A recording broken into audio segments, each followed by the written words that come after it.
What's up? Oh, well, no. Let's just record it. What's up, Jooba people? We're doing Call It Dreaming by Iron and Wine. This song was suggested by Drew Williams, one of our premium members in our Jooba people community. You can download the PDF on the community and check out the links in the description for that.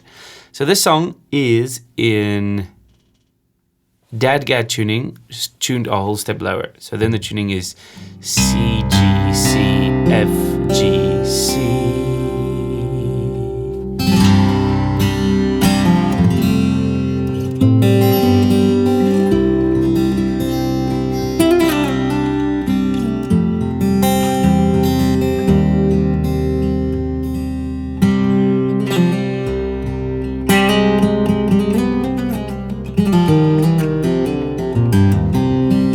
A lot of cool stuff you can do with this tuning, very deep. But anyway, then he plays it with kappa on 5th fret, like so. And the chords that you use are the same as Dadgad tuning. So your usual 1 chord, 4 chord, 2, 3. But I'll go through the chords now, but let me just play a little demo of the song for you. Okay, but download the PDF using the link, okay? Let's go. 1, 2, 3, 4.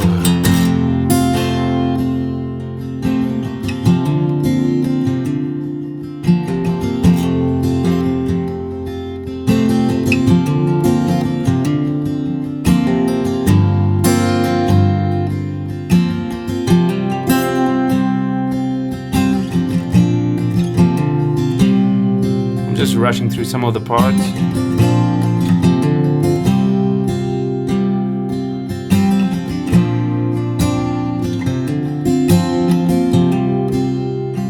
And then at the end we have some riffs.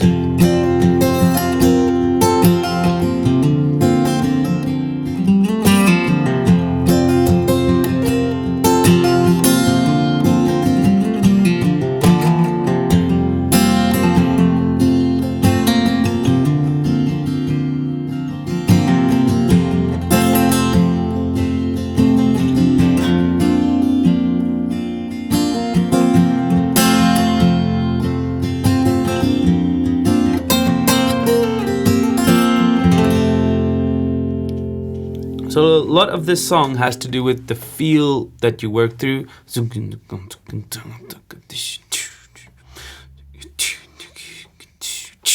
Just kind of feeling that groove is a lot of the work that needs to be done with this song.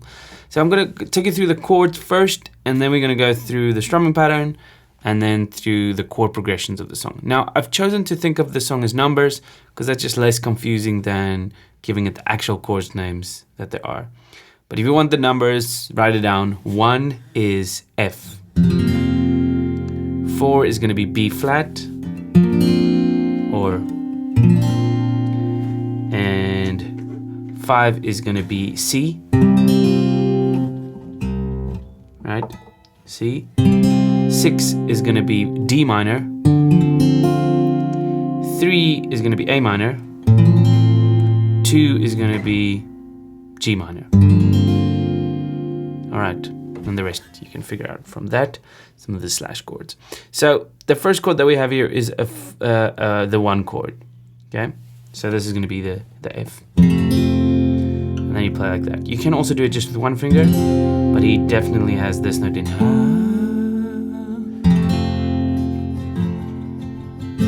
Now in some of his live versions, he goes to a 4/1 chord like this. This is the same as Orange Sky by Lexi Murdoch, where he goes, I had a dream, I looked up to the orange sky. But he does this 4/1 chord.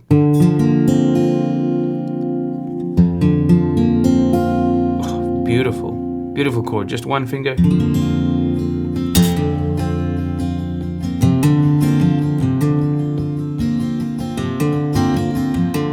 He does a little hammer on onto that. So he goes on the 1 chord like this.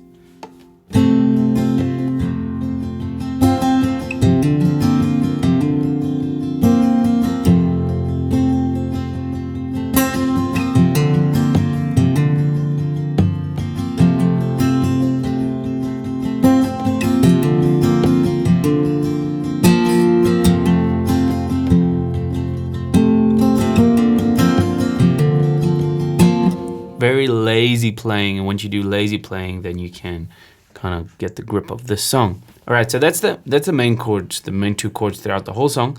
And then later he goes to a 2 minor chord, which he plays like this. This is now a G minor 7. On Dadgad it will be an E minor, you know, but anyway. Think of it as a 2 minor chord. If you don't know what 2 minor means, then do my music theory course.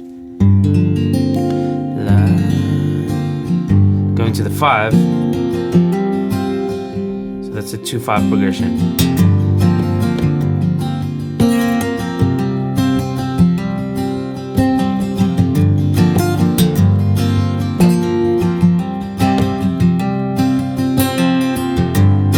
Now if you want to follow the bass there's some cool stuff you could do there, what we'll get into just now. But let's look at the rest of the chords. Let's give you a bit of a better close-up here. The other chord we're going to use is a 3 minor chord, and that is A minor, going like that. So you got all 3.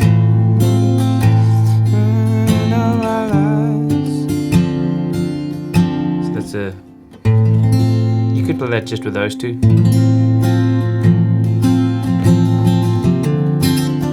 Going to a B minor chord, which the B minor has all of these. Or you could do those.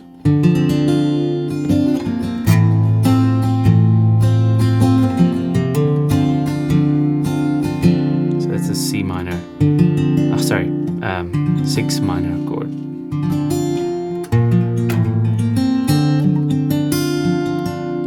So there's a 1, 2, 3, 4.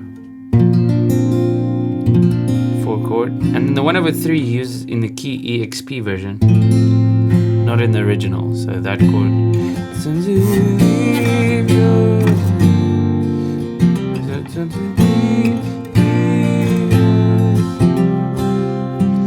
But the original does something different. I'll show you now once we get to the chord progressions.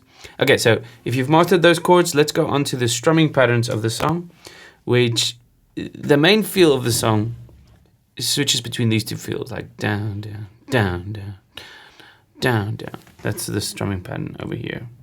And that's the one he uses to start the song. But the overarching main feel of the song is this feeling, where it's like down, down, up, down, down, up, down, down, down.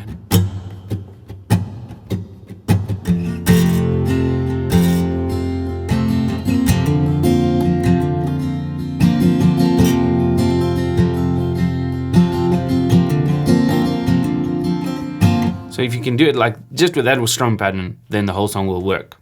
But if you want to do it exactly like him, he does first this little feel twice, and then does this strumming pattern when he goes to the 4 chord. So he goes like 1, 2, 3, 4, down, down, down, down, down, and then down, down, down, down, down, down,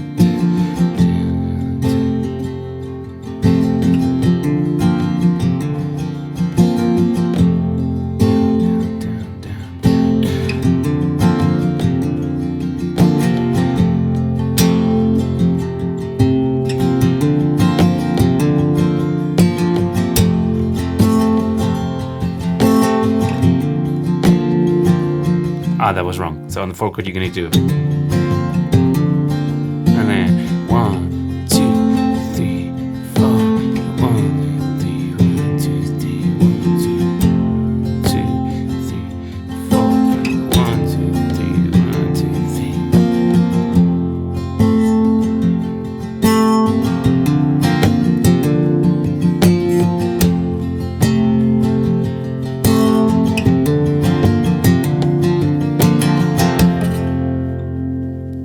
That's the way. Oh, I'm loving playing this song. Okay, now if you want that dynamic strumming, a lot of practice, a lot of loose playing, listening to him, experimenting with different hand techniques, making sure you get the feel right, and then you can hit some of the strings 1 and 2 on the up strums.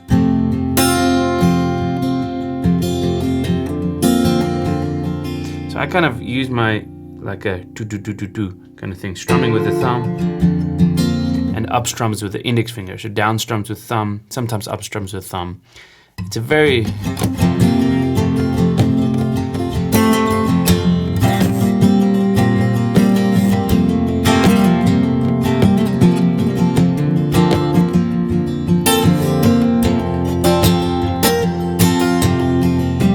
just experimenting until you get a sound that you like and try to copycat that or repeat that. Okay. So for the main part of the song, we have a 1 and a 4/1 progression. Now, what does 4/1 mean? 4/1 basically means it's a 4 chord, but with a 1 in the bass. Okay. So you have the D, or yeah, it's so complicated speaking about chords. I'm just gonna stick to numbers. Okay. 1, and then you have the 4 chord, which this is a 4 chord, and this would be a proper 4 chord. You can hear it's that chord, but it's got still the root note in the bass, so the 1 in the bass, and that's that sound. And that's why in the one version he plays it like this, another version he plays it like this,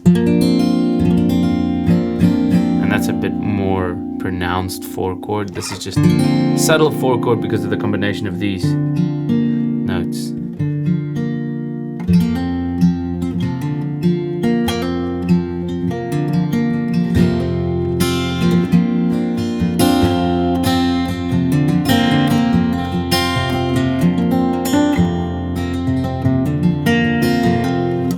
Beautiful, beautiful sound.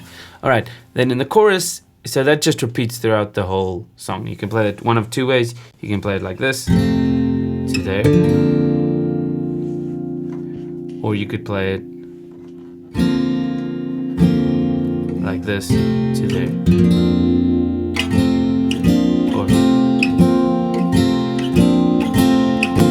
and you can alternate between the two to get a really nice sound. For the chorus, we've got the 2 minor to the 5. Twice. Then the 3 minor to the 6 minor. Alright, and then you have those walk downs or kind of fast chord progressions. 4, 6, 5. Again, 4, 6, 5. Again, last time. 4, 6, 5. So the difference between this one and this one is that you have 2 beats on the 4 here, and then 2 beats on the 6, and then the 5 chord for a full bar.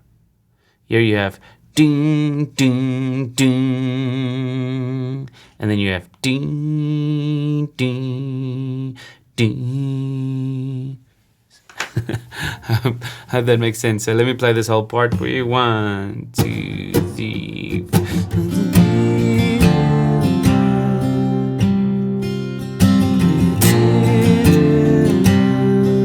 Last line.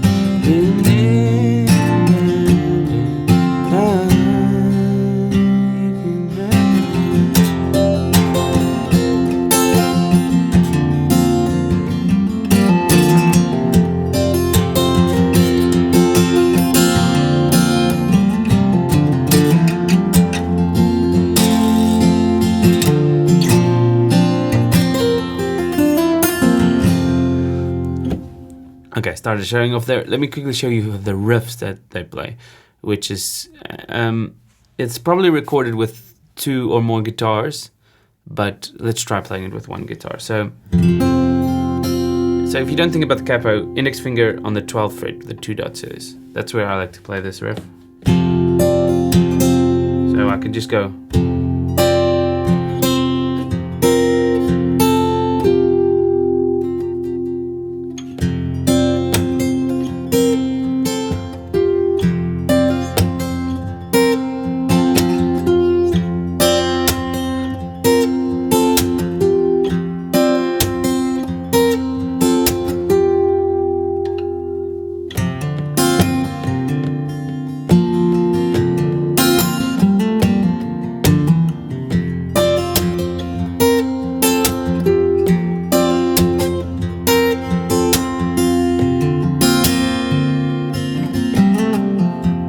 Okay, then this riff is on the 4 chord, still same chord progression, 4 chord.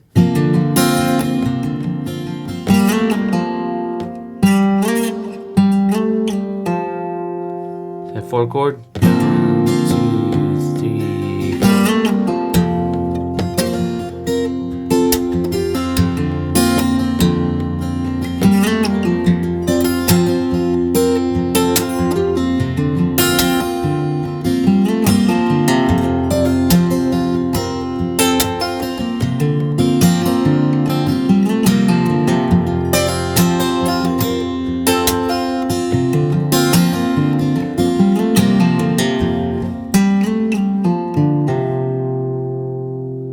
that's another one you could do. And then another one he does is a long one, which he goes, you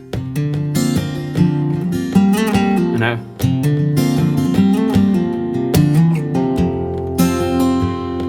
And then 1, 2.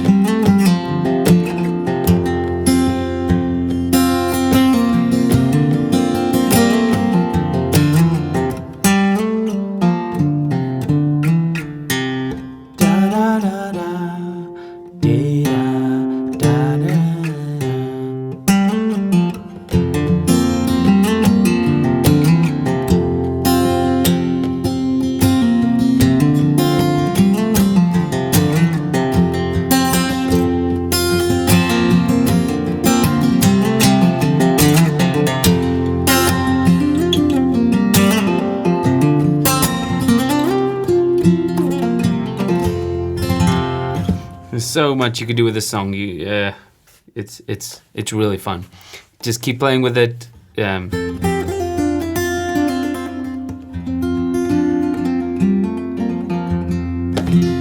if you want to play the song in Dad Gad, then just tune it to this tuning, the one that I showed you.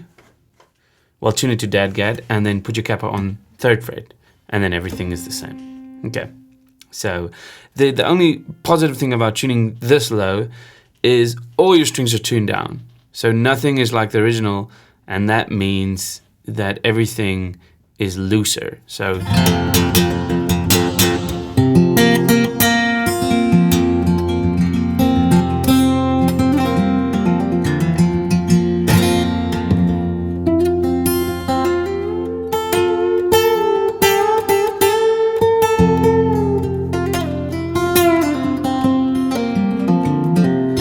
way looser than it would have been with normal Dad Gad tuning.